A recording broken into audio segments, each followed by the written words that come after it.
یہ آکاشوانی سری نگر ہے۔ اب آپ مشاہد حسین سے خبریں سنیے۔ جموں کشمیر میں اسمبلی انتخابات کے پہلے مرحلے کے انعقاد کے لیے محض ایک ہفتے کا وقت باقی رہ گیا ہے۔ پہلے مرحلے کے چناؤ والے علاقوں میں انتخابی مہم میں بھی ہر لمحے کے ساتھ تیزی آتی جا رہی ہے۔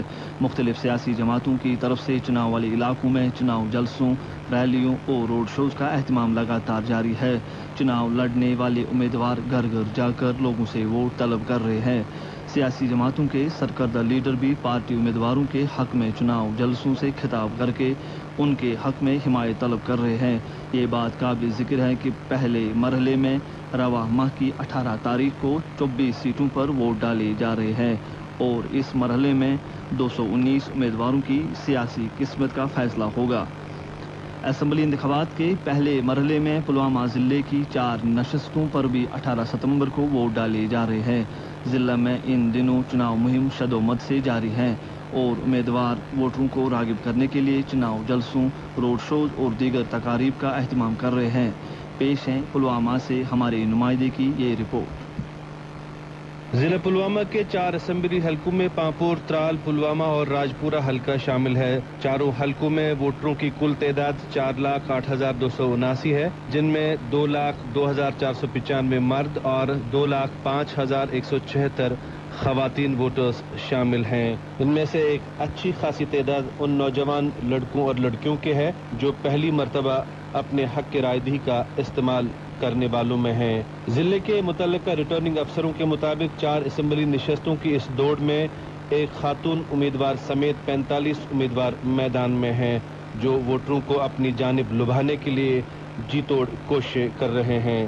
ضلع چناؤ آفیسر پلوامہ ڈاکٹر بشارت قیوم نے اس نامہ نگار کو بتایا کہ ضلع میں کل 481 پولنگ مراکز قائم کیے گئے ہیں جہاں رائے دہندگان کی سہولیات کے لیے تمام بنیادی سہولیات دستیاب رکھی گئی ہیں۔ انہوں نے کہا کہ چناوی عمل کے احسن انعقاد کے لیے سلامتی اور دیگر قسم کی تیاریاں تقریباً مکمل ہو چکی ہیں۔ اس بیچ جمہوریت کے اس جشن میں زیادہ سے زیادہ لوگوں کی شرکت یقینی بنانے کے لیے سویپ کے تحت ہر علاقے میں جانکاری پروگرام بھی منعقد کیے جا رہے ہیں۔ میر نذیر، شعبہ خبر، پلوامہ۔ تیسرے اور آخری مرحلے کے لیے کاغذات نامزدگی داخل کرنے کا عمل لگاتار جاری ہے۔ اس مرحلے میں نامزدگیاں داخل کرنے کے لیے کل آخری دن ہوگا، جبکہ 1 اکتوبر کو اس مرحلے کے لیے ووٹ ڈالے جائیں گے۔ آخری مرحلے کے لیے بانڈی پورہ کے 3 اسمبلی حلقوں کے لیے تاحال 10 امیدواروں نے نامزدگی کے کاغذات داخل کیے ہیں۔ 12 ستمبر کی آخری تاریخ کے بعد کاغذات کی جانچ پڑتال 13 ستمبر کو ہوگی اور نام واپس لینے کی آخری تاریخ 17 ستمبر طے کی گئی ہے۔ وزیر اعظم نریندر مودی آج گریٹر نوئیڈا سیمیکون انڈیا 2024 کا افتتاح کریں گے۔ 3 دن تک جاری رہنے والے اس ایونٹ کا موضوع shaping the semi conductor future ہے۔ یہ کانفرنس بھارت کی سیمی کنڈکٹر حکمت عملی اور پالیسی کو ظاہر کرے گی، کیونکہ اس میں بھارت کو سیمی کنڈکٹر کا عالمی مرکز بنانے کا تصور پیش کیا گیا ہے۔ کل نئی دلی میں اپنی رہائش گاہ پر سیمی کنڈکٹر ایگزیکٹوز کی گول میز کانفرنس کی صدارت کرتے ہوئے وزیر اعظم نریندر مودی نے اس بات پر زور دیا کہ بھارت متنوع سیمی کنڈکٹر سپلائی چین میں ایک قابل اعتبار شراکت دار بننے کی صلاحیت رکھتا ہے۔ انہوں نے کہا کہ سیمی کنڈکٹر ڈیجیٹل دور کی بنیاد ہے اور وہ دن دور نہیں جب سیمی کنڈکٹر انڈسٹری بنیادی ضروریات کے لیے بھی بنیاد بنے گی۔ وزیر اعظم نے اس بات پر زور دیا کہ جمہوریت اور ٹیکنالوجی مل کر انسانیت کی فلاح کو یقینی بنا سکتے ہیں۔